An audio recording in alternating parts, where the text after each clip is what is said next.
વિદ્યાર્થી મિત્રો, સેમેસ્ટર 2 ધોરણ 8 સંસ્કૃત પાઠ 1 પુત્રી મમ ખલુ નિંદ્રાતે. આ પાઠનું ભાષાંતર આપણે આગલા લેક્ચરમાં કર્યું. આજે એનો સ્વાધ્યાય કરીએ.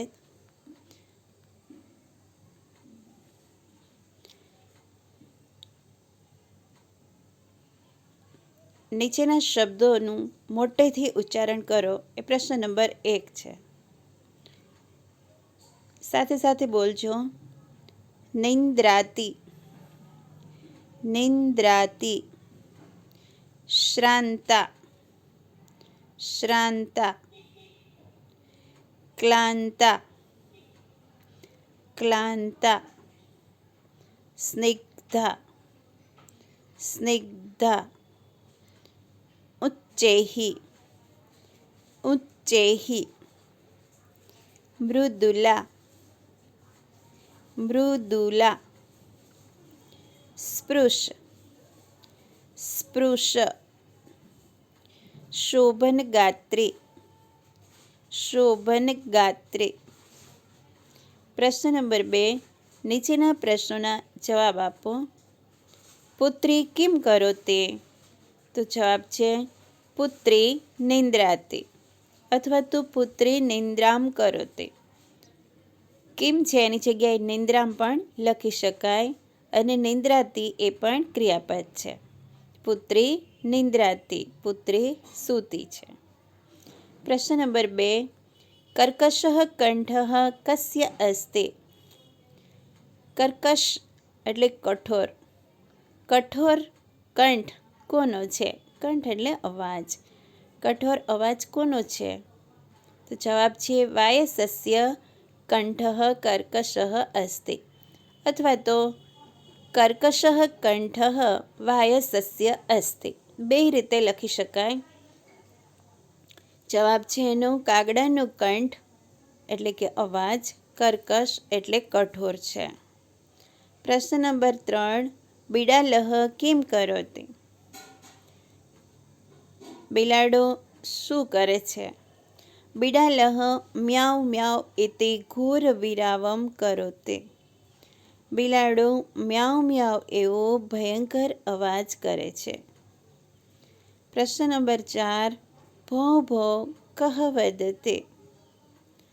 ભૌ ભૌ કોણ બોલે છે? જવાબ છે શુનકવરાકઃ ભૌ ભૌ વદતે. નાનો કૂતરો ભૌ ભૌ બોલે છે. પ્રશ્ન નંબર 5. માતા મશકાય કિમ કથયતે? માતા મચ્છરને શું કહે છે? જવાબ છે માતા મશકાય કથયતિ રે રે મશક મા ગાનમ કુરુ. હે રક્તપિપાસો ત્વમ મા સ્પૃશ મા દશ. ફરી એકવાર જોજો.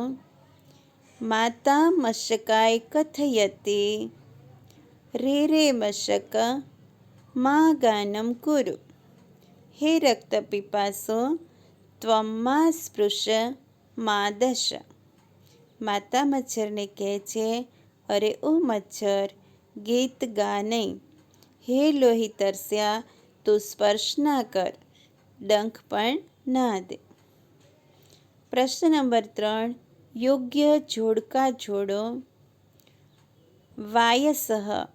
તો વાયસઃ અહીંયા વચ્ચે એના નંબર લખેલા છે કે તો વાયસઃ છે એ 2 નંબર. એમાં કર્કશ કંઠઃ. બિડાલહ ત્રીજું વાક્ય મ્યાઉ મ્યાઉ. શુનકવરાકઃ ચોથું વાક્ય ભૌ ભૌ. પુત્રીઃ પહેલું વાક્ય નિંદ્રાતિ. તો આ રીતે એના જવાબ આવશે. પ્રશ્ન નંબર 4. નીચેની કાવ્ય પંક્તિઓ સારા અક્ષરે લખો. સુંદર શયને સુખમય વસને. ઉચ્ચૈર્માભસ શુનકવરાક. મા સ્પૃશ મા દશ રક્ત પિપાસો. સુદતી સુમુખી શોભન ગાત્રી. આ સારા અક્ષરોમાં આ બધા જ કાવ્ય પંક્તિઓ લખવાની છે. એના પછી આપણે 2 પ્રવૃત્તિઓ કરવાની છે. એમાં એક પ્રવૃત્તિ છે જુદા જુદા પક્ષીઓ તથા પ્રાણીઓના સંસ્કૃતમાં નામ તથા તેમના અવાજોની યાદી બનાવો અને તમારા શિક્ષકની મદદ લ્યો. પક્ષીઓ તો કોકિલહ એટલે કે કોયલ, એ કેવો અવાજ કરે? કૂ કૂ. ચટકા એટલે ચકલી, એનો અવાજ હોય ચ્યું ચ્યું. પ્રાણીઓ છે કુક્કુરહ એટલે કૂતરો, એનો અવાજ ભોં ભોં. માર્જારી એટલે બિલાડી, એનો અવાજ મ્યાઉ મ્યાઉ. પ્રવૃત્તિ 2 સ્થાનિક કક્ષાએ ગવાતા હાલરડા એકત્રિત કરો અને તેના ગાનની સ્પર્ધા યોજો. તો અહીંયા જે કંઈ હાલરડા આપેલા છે એનાથી અલગ પણ હોઈ શકે છે. તમે બીજા પણ કોઈ હાલરડા આવડતા હોય એ પણ લખી શકો છો. આભમાં ઉગેલ ચાંદલો ને જીજાબાઈને આવ્યા બાળ રે, બાલુડાને માતહી જોડે, ધણણ ડુંગરા ડોલે, શિવાજીને નીંદરું નાવે, માતા જીજાબાઈ ચુલાવે. બીજું છે હતો હું સૂતો પારણે અને ખમ્મા વીરાને જાઉં વારણે. આવા ગીતો પણ તમે લખી શકો છો. આ કાવ્ય પણ આપણે પહેલાં ભણી ગયેલા છીએ. હતો હું સૂતો પારણે પુત્ર નાનો, રડું છેક તો રાખતું કોણ છાનો, મને દુઃખી દેખી દુઃખી કોણ થાતું, મહાહેતવાણી દયાળી જમાતું, સુકામાં સુવાડે ભીને પોઢે પોતે, પીડા પામું પંડે તજે સ્વાદ તોતે, મને સુખ માટે કટું કોણ ખાતું, મહાહેતવાળી દયાળી જમાતું, લઈ છાતી સાથે બચી કોણ લેતું, તજી તાજું ખાજુ મને કોણ દેતું, મને કોણ મીઠા મુખે ગીત ગાતું, મહાહેતવાળી દયાળી જમાતું, પડું કે ખડું તો ખમા આણે વાણી, પડે પાપણે પ્રેમના પૂર પાણી, પછી કોણ પોતાતણું દૂધ પાતું, મહાહેતવાળી દયાળી જમાતું. આ કાવ્ય દલપતરામે લખેલું છે. એના પછીનું કાવ્ય છે નાનાલાલનું. ખમ્મા વીરાને જાઉં વારણે રે લોલ, મોંઘો મૂલો છે મારો વીર જો, ખમ્મા વીરાને જાઉં વારણે રે લોલ. એક તો સુહાગી ગગન ચાંદલો રે લોલ, બીજો સુહાગી મારો વીર જો, ખમ્મા વીરાને જાઉં વારણે રે લોલ. રાજ તો વિરાજે રાજ મંદિરે રે લોલ, પારણે વિરાજે મારો વીર જો, ખમ્મા વીરાને જાઉં વારણે રે લોલ. ચંપો ખીલે છે ફૂલવાડીમાં રે લોલ, ફૂલમાં ખીલે છે મારો વીર જો, ખમ્મા વીરાને જાઉં વારણે રે લોલ. આંગણે ઉજાસ મારે સૂર્યનો રે લોલ, ઘરમાં ઉજાસ મારો વીર જો, ખમ્મા વીરાને જાઉં વારણે રે લોલ.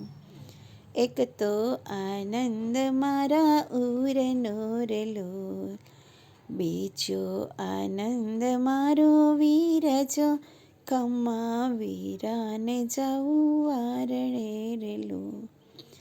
દેવે દીધી છે મને માવડી રે લોલ, માવડીએ દીધો મારો વીર જો, ખમ્મા વીરાને જાઉં વારણે રે લોલ. મહાકવિ નાનાલાલનું કાવ્ય છે. આ રીતે કાવ્ય લખવાના છે. એના પછીનું લાસ્ટ પેજ પર જોઈએ તો જ્ઞાતવ્યમ છે. તો એમાં પક્ષી અને પ્રાણીઓના નામ આપેલા છે સંસ્કૃતમાં. તો એ પણ તમારે પાકા કરવાના છે અને ફેરબુકમાં પણ લખવાના છે. તો કુક્કુટઃ એટલે કુકડો, કૌશિકઃ એટલે ઘુવડ, ગૃધ્રઃ એટલે ગીધ, ટીટીભઃ ટીટોળી, તિત્તિરઃ તેતર, સારિકા મેના, ચક્રવાકઃ ચકોર, બકઃ બગલો, શ્યેનઃ બાજ. આ બધા પક્ષીઓના નામ છે. હવે જોઈએ પ્રાણીઓના નામ. ગોપતિઃ એટલે સાંઢ, ગંડકઃ એટલે ગેંડો, ચિત્રકાયઃ ચિત્તો, મહિષઃ પાડો, મેષઃ ઘેટું, વરાહ ભૂંડ, વૃકઃ વરુ, હરિણઃ હરણ, ભલ્લુકઃ રેછ. તો આ બધા જ પ્રશ્નોના જવાબ શબ્દાર્થ સાથે અહીંયા જે કંઈ આપ્યા છે પક્ષી અને પ્રાણીઓના નામ એ પણ બધું જ ફેરબુકમાં લખવાનું છે.